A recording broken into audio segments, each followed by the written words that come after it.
There's a line in sports. Legacy is just a collective memory. Talent alone doesn't guarantee you a seat at the table of NBA immortality. You can drop 30 a night, lock down the best players in the world, and put on a highlight reel worthy of a Hall of Fame induction. But if the fans and media don't rally behind you, if the right narrative doesn't attach itself to your name, you're forgotten. Today, we're talking about 10 players who never got enough credit during their playing days. The players who had all the tools and skill, but somehow never got their flowers. This isn't some dramatic 10-to-1 countdown, just 10 names that deserve more respect than they've gotten. So let's dive in and give these forgotten gems their due. Starting off with Muggsy Bogues. At 5'3", he still holds the title of the smallest player ever to step foot on an NBA court. But what most people don't fully appreciate is just how absurdly difficult it is to not only make the league at that size, but to last in it. Think about it. At 5'3", every offensive system is designed to swallow you whole. You're a walking mismatch, a defensive target, and you're playing with a built-in disadvantage every single night. And yet, Muggsy didn't just survive, he thrived. 14 seasons in the NBA proving that heart and skill can defy physics. Muggsy wasn't just hanging on for dear life, he was running the show. One of the purest playmakers the league has ever seen. Bogues still ranks among the top 25 assist leaders in NBA history. And if you want to talk efficiency, he's the only player ever to average over 10 assists while keeping turnovers under 2 per game in a season. At his peak, his assist-to-turnover ratio was the best in the league. Size may have defined him, but skill cemented his legacy. When Muggsy called it a career in 2001, the NBA didn't have to wait long for another undersized guard to shake things up. Enter Gilbert Arenas, a mid-2000s bucket who took the league by storm. Gil wasn't just good, he was box office. A most improved player, a 3-time All-NBA selection, and an MVP candidate in 2007 when he torched defenses for 28.4 points per game. But for all his fireworks on the court, his legacy has been buried under a short prime and, well, locker room incidents.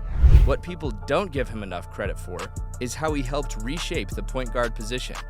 Before Dame time, before the modern scoring PG, there was Agent Zero, a fearless combo guard in an era that still wanted its floor generals to pass first, shoot second.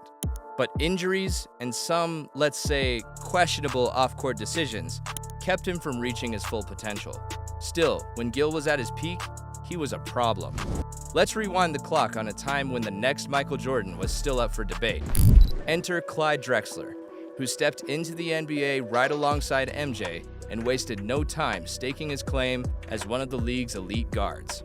He had 3 seasons of at least 25 points per game, and one time finished second in the MVP race, behind only Jordan.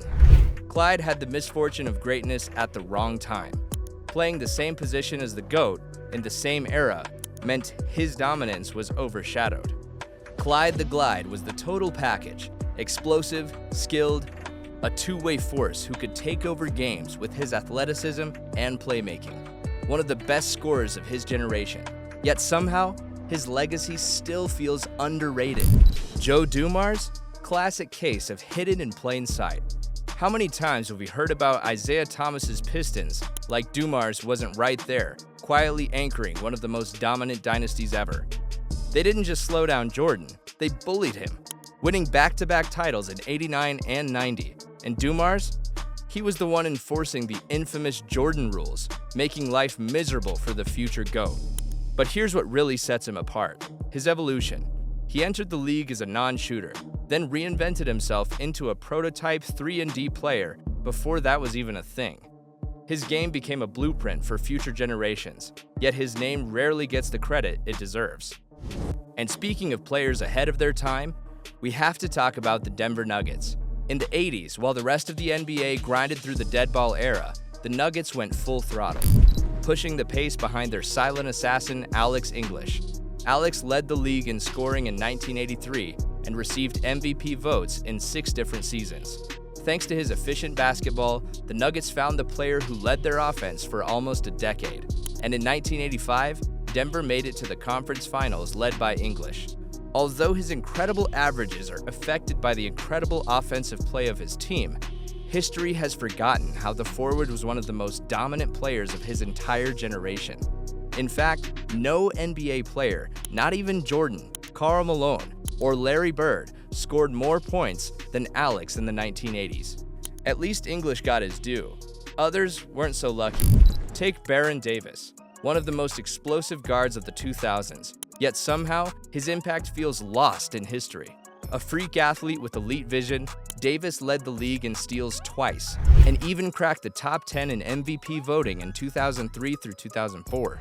He was a true offensive engine, handling both scoring and playmaking, yet only made 2 All-Star appearances. Sure, efficiency was never his strong suit, but his spot in the NBA's top 50 for career assists proves his longevity as a floor general. The record books may overlook him, but anyone who watched him play won't forget the electricity he brought, or how he physically dominated his peers at the point guard spot. Baron's story mirrors that of Dale Ellis, another talent who never quite got the legacy he deserved. Drafted 9th overall in 1983, Ellis looked like a career bench player early on, but once he landed in Seattle, he flipped the script. In 1987, he won Most Improved Player, skyrocketing from 7 points per game to 25. The secret? Pure shooting. Ellis was ahead of his time, a long-range sniper who shredded defenses before the 3-ball was king. In 1989, he led the Supersonics to the conference semis and earned his first and only All-NBA selection. But after leaving Seattle, he never hit those heights again. His prime was short-lived, and by the time he retired as the second leading three-point shooter in NBA history, the legends of the 90s had already pushed him into the shadows. What if Tim Hardaway never got hurt? That's the million-dollar question. In his early years with the Warriors, he wasn't just a rising star. He looked like the future. By year 4, he was already a 3-time All-Star, an All-NBA talent, and had cracked the top 10 in MVP voting. Then, disaster struck.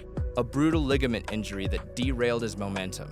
Sure, he had a strong second act with the Heat, even finishing 4th and 6th in MVP voting, but he never quite recaptured that same magic. What did last, though? His influence. His UTEP two-step crossover wasn't just deadly, it was revolutionary. He changed the way guards attacked, paving the way for guys like Allen Iverson to take ankle breaking to the next level. Next up is a name everyone knows, but somehow his legacy still feels underrated. Oscar Robertson wasn't just great, he was a basketball anomaly. At 6'5", he was the perfect point guard with the size and skill set of a modern superstar. Yet he played in an era that hadn't caught up to him. In just his second NBA season, he averaged a triple-double for the Cincinnati Royals. He led the league in assists 7 times in his first 9 years, topped the NBA in scoring in 1968, and later delivered Milwaukee its first championship. Before Larry Bird, Big O might have been the most complete player the game had ever seen. And even today, he's got records that not even Nikola Jokic has been able to touch. And finally, we've got the most special player on this list, at least to us. Mahmoud Abdul-Rauf, aka Chris Jackson, a name that, for reasons beyond basketball, too many fans still don't know. Let's be real, Mahmoud was Steph Curry before Steph Curry. A sniper with unlimited range, deadly off the dribble, and a jumper so elevated it felt unblockable. At just 5'10", he was lightning quick, relentless off the ball, impossible to contain, and the most automatic free throw shooter of his day. However, his career didn't fade, it was erased. After winning Most Improved Player, he took a stand, refusing to stand for the national anthem due to his beliefs about oppression. Not long after, his role in the league mysteriously vanished. Coincidence? You tell me. But one thing's for sure, if Mahmoud played today, he'd be a problem. And with that, we wrap this video. I know some of you won't agree with every pick, so let me know in the comments who you think got snubbed. And hey, if you want a part 2, make sure to subscribe.